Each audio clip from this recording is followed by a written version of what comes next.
স্বামীজির পত্রাবলী থেকে আজকের চিঠিটি স্বামীজি লিখছেন শ্রীযুক্ত বলরামবাবুকে, গোড়াবাজার, গাজীপুর থেকে 14ই ফেব্রুয়ারি 1890। ওম নমো ভগবতে রামকৃষ্ণায়। Care of Satishchandra Mukhopadhyay. পূজ্যপাদেষু, আপনার আফসোসপত্র পাইয়াছি। আমি শীঘ্র এ স্থান পরিত্যাগ করিতেছি না। বাবাজির অনুরোধ এড়াইবার জো নেই। সাধুদের সেবা করিয়া কি হইল বলিয়া আফসোস করিয়াছেন, কথা ঠিক বটে, অথচ নহে বটে। আইডিয়াল ব্লিস এর আদর্শ আনন্দ দিকে চাহিতে গেলে একথা সত্য বটে, কিন্তু যে স্থান ছাড়িয়া আসিয়াছেন সেদিকে তাকাইলেই দেখিতে পাইবেন ছিলেন গরু, হইয়াছেন মানুষ, হইবেন দেবতা এবং ঈশ্বর। পরন্তু ওই প্রকার কি হইল অতি ভালো উন্নতির আশাস্বরূপ নহিলে কেহ উঠিতে পারে না। পাগড়ি বেঁধেই ভগবান যে দেখে তাহার ওইখানেই খতম। আপনার সর্বদাই যে মনে পড়ে কি হইল আপনি ধন্য নিশ্চিত জানিবেন আপনার মার নাই।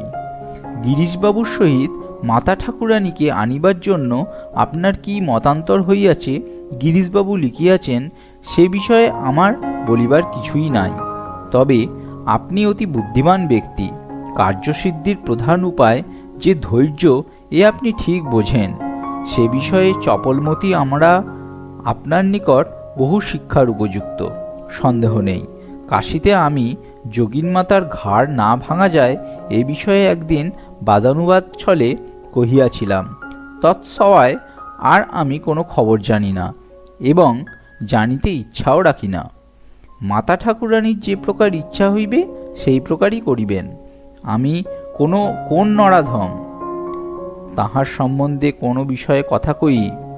যোগিন মাতাকে যে বারণ করিয়াছিলাম তাহা যদি দোষের হইয়া থাকে তজ্জন্য লক্ষ লক্ষ ক্ষমা প্রার্থনা করিতেছি। আপনি সৎ বিবেচক। আপনাকে কি বলিব, কান দুটো কিন্তু মুখ একটা। বিশেষত আপনার মুখ বড় কড়া এবং ফসফস করিয়া লার্জ প্রমিসেস, বেশি বেশি অঙ্গীকার বাক্য বাহির হয় না বলিয়া আমিও আপনার ওপর অনেক সময় বিরক্ত হই। কিন্তু বিচার করিয়া দেখি যে আপনি সদ্বিবেচনার কার্য করেন। স্লো বাট সিওর, ধীর কিন্তু নিশ্চিত। What is lost in power is gained in speed. শক্তি যে পরিমাণ ব্যয়িত হয় গতিবৃদ্ধিতে তাহা পোষাইয়া যায়। যাহাই হোক, সংসারে কথা লইয়াই কাজ।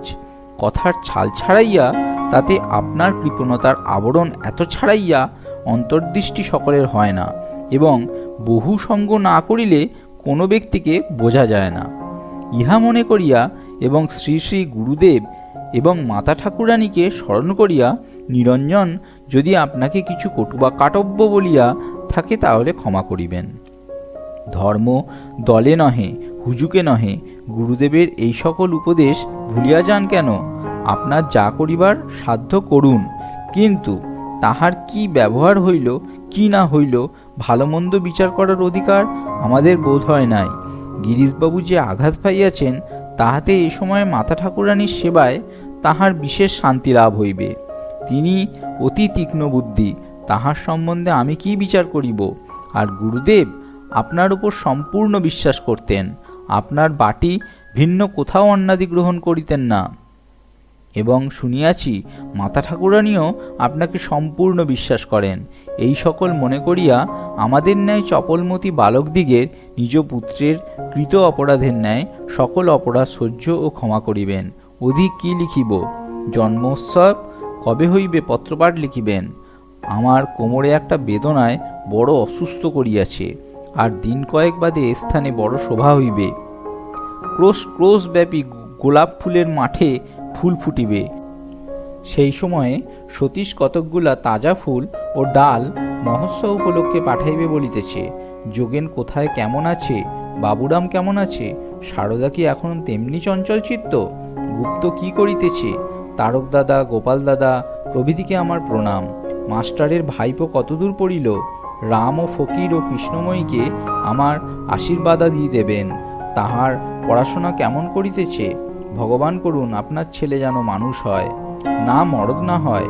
তুলসীবাবুকে আমার লক্ষ লক্ষ সাদর সম্ভাষণ দেবেন এবং এবারে একলা স্যান্ডেলও নিজের খাটনি খাটিতে পারিবে কি না। চুনিবাবু কেমন আছেন? বলরামবাবু মাতা ঠাকুরানী যদি আসিয়া থাকেন, আমার কোটি কোটি প্রণাম দেবেন ও আশীর্বাদ করিতে বলিবেন, যেন আমার অটল অধ্যাবসায় হয়, কিংবা এই শরীরে যদি তাহা অসম্ভব, যেন শীঘ্রই ইহার পতন হয়। পরের পত্রখানি গুপ্তকে দেখাইবেন। ইতি দাস নরেন্দ্র।